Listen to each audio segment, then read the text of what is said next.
My crack. Pretty much all movies go through problems during production. It's just the nature of the industry. Reshoots happen all the time, even on movies that turn out great. But some movies are more troubled than others. Some movies have unruly stars. Some movies have budget problems. Other movies have issues with the director. But not all movies can say that their production was so troubled that it cost the life of its main star. 1994's gothic action thriller The Crow can make such a claim. It had accidents on set, studio interference, an act of God which destroyed most of the set, and of course it had the tragic incident which led to the death of its main star, Brandon Lee, which a lot of people attributed to the Lee family curse, which supposedly took the life of his dad Bruce Lee way before his time. So what actually happened on this movie? Did a Chinese curse really take the life of Brandon Lee like it did his dad? Or is the answer something a bit more human? Sit back and let's take a deep dive into a troubled production.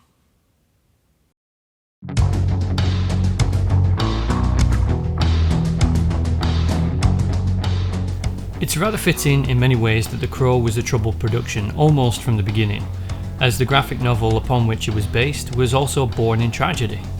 Writer James O'Barr wrote the comic as a means of coping with the untimely death of his 19-year-old girlfriend after she was hit by a drunk driver.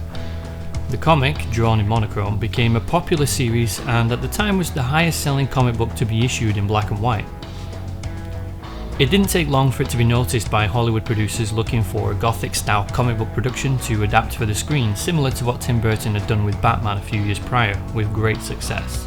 O'Barr was offered a lump sum to sell the property, which he almost accepted due to being broke and needing the money, but was persuaded against the sale by friends who thought it was better for him to hold out for a deal in which he could retain some control of the property.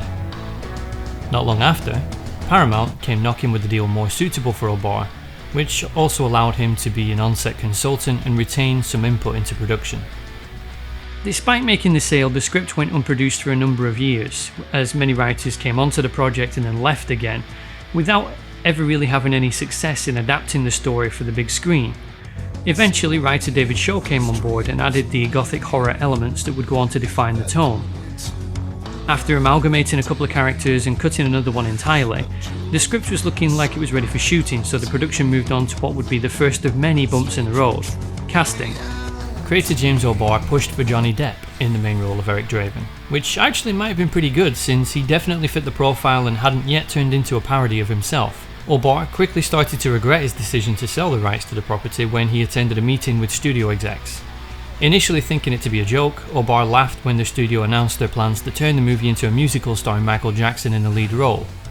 Once he realised they were serious, he tried desperately to talk them out of it with no success.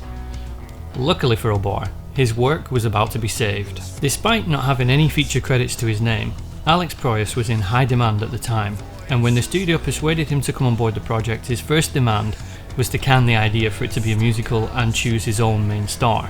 Wanting to utilise Proyas' unique visual style, the studio allowed Proyas these changes and also to hunt for a new star.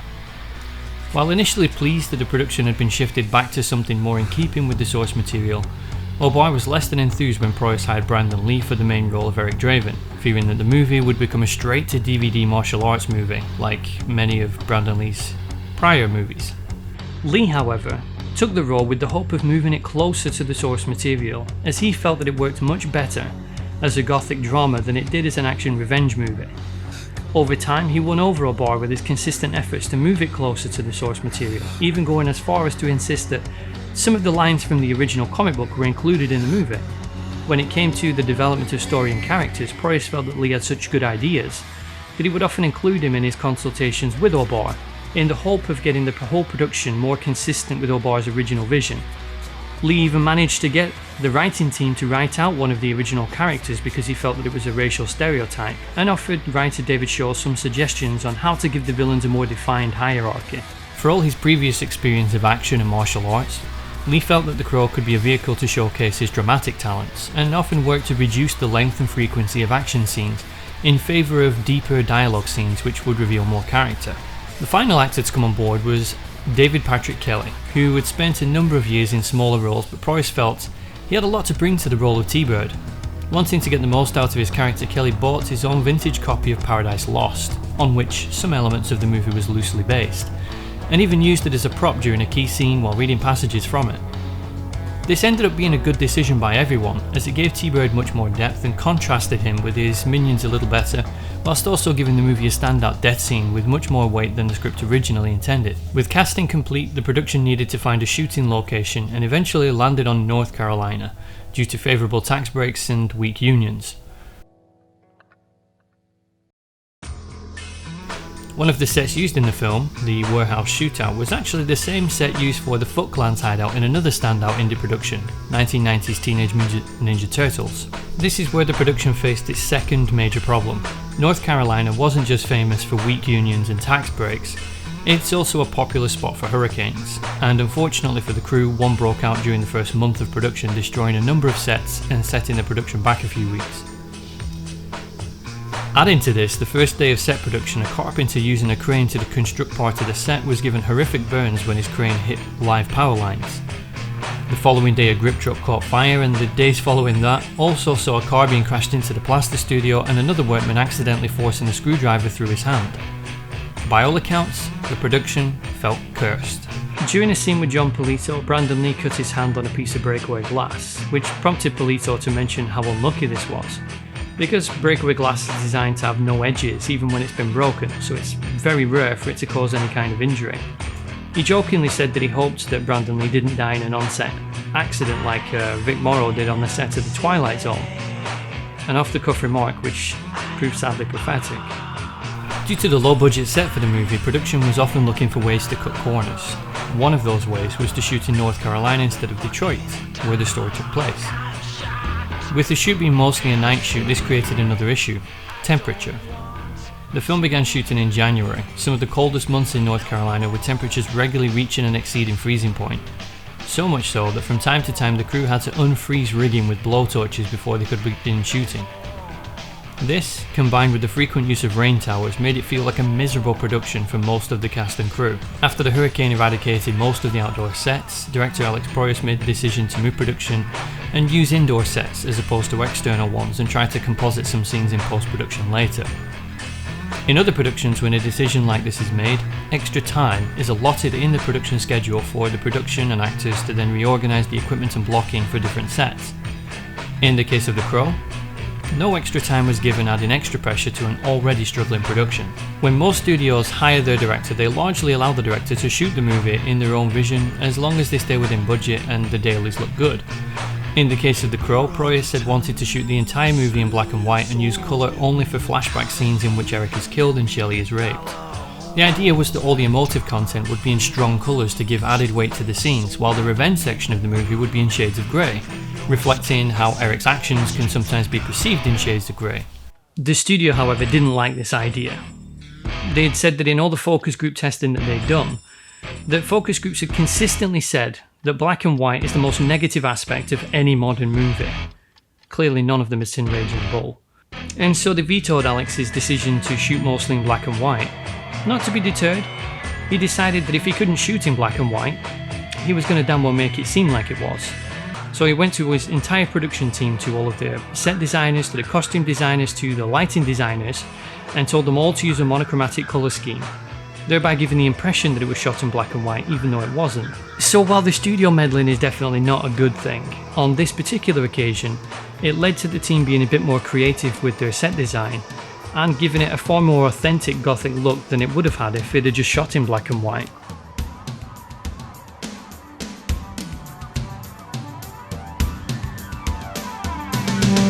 No Gothic-styled movie would be complete without an interesting and dark soundtrack, and The Crow is perhaps the best example of how the soundtrack can both reflect and deepen the events of the movie.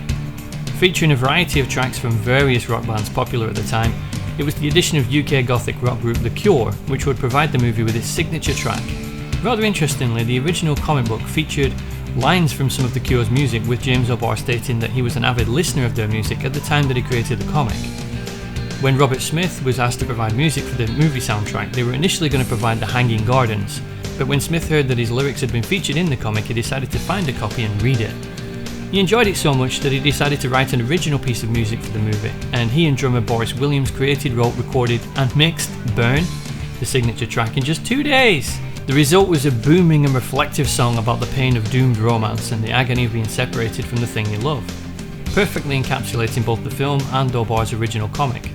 The song managed to maintain a pretty high degree of popularity over the years. This is partly due to the fact that in the whole time since it's been released, The Cure have only ever played this song live twice, but it's also down to the fact that this song is only featured on the album for The Crow, making the soundtrack to this movie somewhat rare and unique.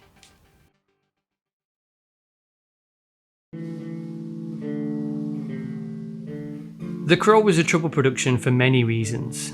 One of those reasons, supposedly, is that cocaine use was rampant on the set, with many members of the cast and crew frequently showing up high to work and taking numerous bathroom breaks to powder their nose.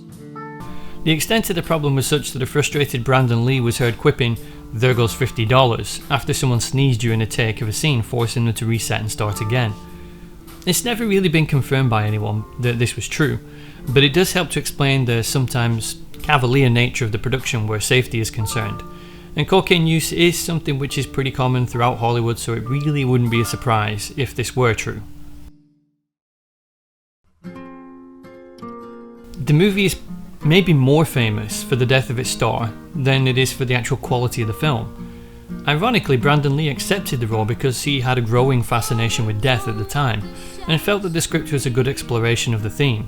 Lee was a consummate professional and was always ready, knew his lines, and did his best to make sure the film and character were as close to the original material as possible. By all accounts, Brandon Lee was great to work with, so much so that O'Barr completely changed his opinion of Lee by the time they'd finished working together. This makes it an even more tragic story that Lee was actually killed during filming as a result of a completely avoidable mistake, something which the producers and studio accepted when they settled a lawsuit with the Lee family outside of court. Although there is the Lee family Chinese curse, Brandon Lee's death is completely explainable. During the scene in which Funboy, played by Michael Massey, pulls his magnum and shoots Eric in the stomach, the gun was originally loaded with a dummy cartridge. Now, if you're not sure what that is, a dummy cartridge looks just like a real bullet, but there's no gunpowder. So you can pull the trigger as many times as you want, but the gun does not fire. This is so that when you get a close-up shot inside the barrel, you can see that it looks like a real bullet. The reason they do this is because blanks, which are normally used for gunfight scenes, don't have a bullet in at all, so when you get a close-up of a blank, you can tell it's not a real bullet. So what they would do is they would shoot the close-up with the dummy cartridge first, and then they would switch to the blank for the wide shot, so that they could get the loud noise and the flash. In a cost-cutting measure, the production didn't buy dummy cartridges and instead made their own by removing the gunpowder and primer, but they didn't complete the procedure correctly, leaving a little bit of primer in the cartridge. This meant that when the gun was fired during the scene, it had enough force to move the bullet into the barrel, but not enough to exit the end, so the bullet became lodged in the barrel instead. Upon finishing filming the scene, the crew reset for a new scene. Ordinarily, the Master at Arms is the person charged with the task of securing, maintaining all of the weapons on set to make sure that it is both safe and functions as intended. On this particular occasion, the Master at Arms went home halfway through the day, so when the crew reset from the close-up to the wide shot, nobody was aware that there was still a dummy cartridge lodged in the barrel of the gun. Blank cartridges have a large amount of gunpowder and primer but no bullet. This is to create the loud volume of gunshots on film, but normally they're absolutely harmless because there's no bullet. When the prop master loaded the blanks into the gun, they were unaware that the bullet from the previous scene was still lodged in the barrel. So actor Michael Massey's horror, he fired the gun while aimed at Brandon Lee, and the bullet lodged in the barrel was forced out of the gun as a result of the powder from the blank and tore into Lee's abdomen. Lee was immediately rushed to hospital in North Carolina and underwent surgery for 6 hours. Unfortunately, they couldn't save his life and he passed away just 28 years old. This incident haunted Massey, despite him not being at fault, so much so that he quit acting for a full year, and even today states that he has nightmares about the event. After the accident, Paramount wanted nothing to do with the movie. They completely dropped the entire project. Miramax stepped in and provided the funding that was needed to finish the project, and, along with the blessing of the Lee family, Proyas continued production. Luckily, Brandon Lee had already shot most of his scenes already, so the only things that were still left were a couple of brief scenes to complete the principal photography for his character. They were able to do this by mixing some wide shots of the stunt double and then compositing Brandon Lee's face onto the stunt double for anything that was closer, as long as it was only for brief periods. After his death, there were investigations as to how it could happen, and this led to some changes in the industry which created better safety measures for the use of firearms on film. Most notably, that guns were not allowed to be pointed directly at actors anymore if they were to fire in any way, whether dummies or blanks. It's now industry standard and requirement to utilise camera angles to make it seem as if the gun is trained on the actor, rather than actually doing it, even if there are no actual bullets in the gun.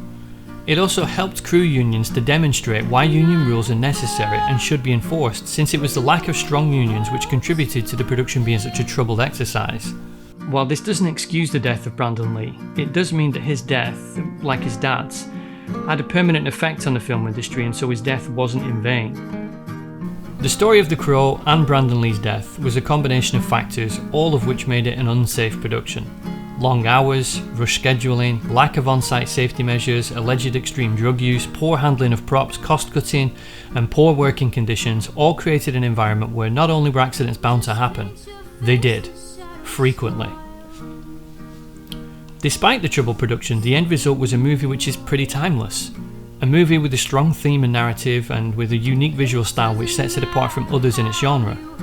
A film which had excellent pacing, engaging dialogue, and interesting characters. Lee put a lot of time and effort into the role in order to prove himself as a dramatic actor, and constantly steered the production away from generic action movie territory in favour of showcasing the strong writing through his performance. It's a genuine shame that this was his last performance, as he showed real commitment to his craft, and it shows in his acting, which was surprisingly deep and interesting, with a real flair for dramatic performance, and was a real testament to how talented he could be when given the chance in a dramatic role. While his life was taken before his career ever really got going, at least the last performance of his career was also the best of his career, in the best movie of his career. A performance which even today stands the test of time. A performance which both he and his dad could be proud of. I've been your host. I hope you've enjoyed this episode, and if you've enjoyed it, then please press like, leave me a comment, tell me which parts you enjoyed, and I'll catch you on the next episode.